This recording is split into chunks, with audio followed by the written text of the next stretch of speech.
നമുക്ക് എല്ലാവർക്കും ഭക്തിയാദരനോടെ സമീപിക്കാം. അനുതാപത്തിൽ നിന്നുള്ളവാകുന്ന ശരണത്തോടെ അപരാധങ്ങളിൽ നിന്ന് പിന്തിരിഞ്ഞും പാപങ്ങളെ കുറിച്ച് പശ്ചാത്തപിച്ചും സഹോദരരെ ക്ഷമിച്ചുകൊണ്ട് നമുക്ക് സകലത്തിന്റെയും നാഥനായ ദൈവത്തോട് കൃപയും പാപമോചനവും യാചിക്കുകയും ചെയ്യാം.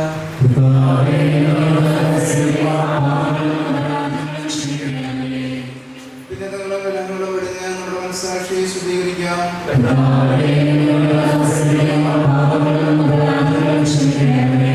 ശത്രുതയും വിദ്വേഷത്തിൽ നിന്ന് നമ്മുടെ ആത്മാക്കളെ മുക്തമാക്കാം.